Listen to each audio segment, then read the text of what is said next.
So happy. We are finally on a routine. I'm not going to jinx it. Today I have not, well, I only have one book review today. The book I'm reading. We're going to talk about the week ahead, things that I have to look forward to. Of course, we have a song of the week, and then we're out of here. So before we even get into all of that, my name is Michaela. I go by Black Librarian on all platforms. If you are new here, please like, subscribe, and all that stuff. If you are interested in library news, things that are going on in the library, if you like book reviews, if you like all things books, if you like music, all those things and more, subscribe. And we'll be here weekly. I usually upload on Mondays, and sometimes you get a Thursday video. This week, you're getting that Thursday video. We're in a library, and we're going to be talking about James today. It's rare that I say that a book that I recently finished is like one of my top 5. James is one of my top 5 reads this year.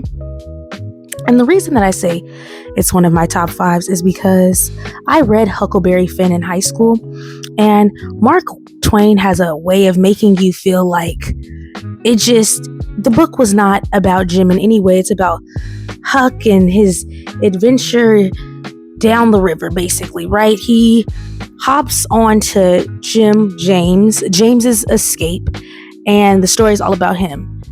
James gives the reimagining of what went on with James during this time. Now, in Huckleberry Finn, James was Jim. In James has his real name, which is James, not Jim, and all of that. And this was about him reclaiming his power, because he's the most intelligent person in this book. A slave, yes, but he can read, he can write, and knows how to keep that intelligence down to make his white masters and just white people in general feel as though they're superior, to keep them lighthearted, to keep them feeling good, because when white people are angry. Anyway, it's a really great read, and I think it was not only a great read, it was well written.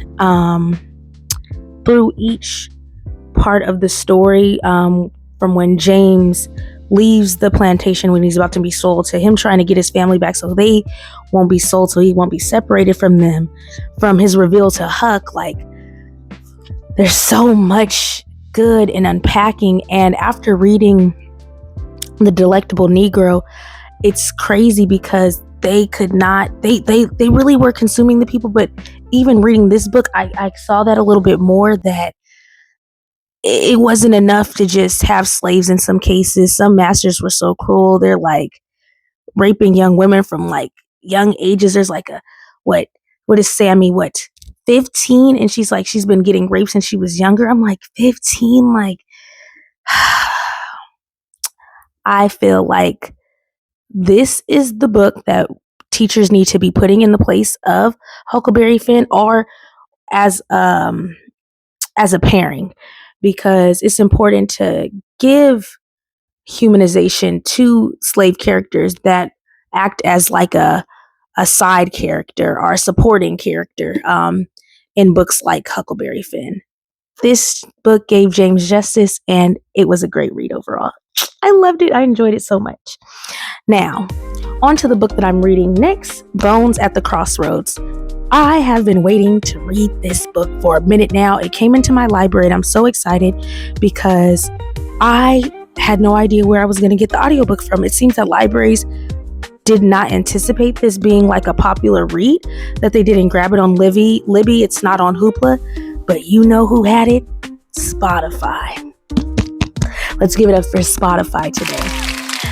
If you remember, this is the second book to Blood at the Root, the Black HBCU, the Black Harry Potter. Much is uncovered in that first book that I had to go back and read the last 2 chapters to find out what happened at the end to come and start this book.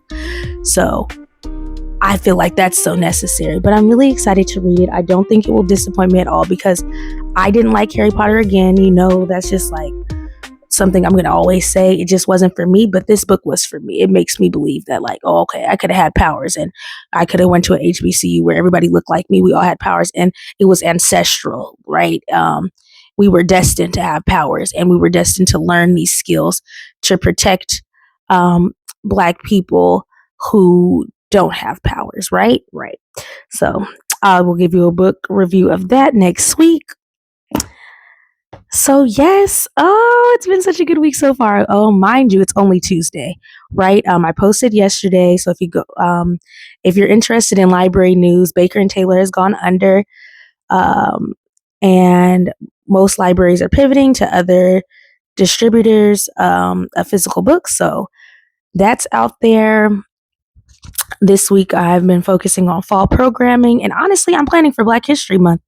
And what I have planned so far, I have a community closet kickoff because I want to have a community closet in my teen zone for kids who come in without jackets, who need another pair of shoes and things like that, just to have access full form. So I'll be putting out the flyer for donations in January. And then I'm also going to be having Black anime showings for 2 weeks. Just to show the culture of Black anime shows and just the Black experience through the lens of anime. So I'm excited about that. But right now, let's get into the song of the week. Recently found Amber Mark, and I don't know, it just came in my playlist. Sometimes Spotify lets you shuffle and then play music that's similar to what you're listening to. Lose My Cool. It gives like sultry. She's got that under control. I've got to lose my cool. So yes, Amber Mark's Lose My Cool is the song of the week.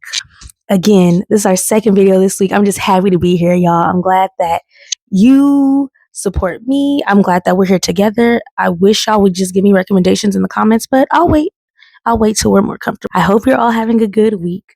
I hope that everything is going well, and I will see you next week with more talks about bones at the crossroads, and peace, y'all. Oh, also, do you see these pajamas? Walmart. Oh, I'm so excited for spooky season. Meanwhile, I need to go to bed. Bye, y'all.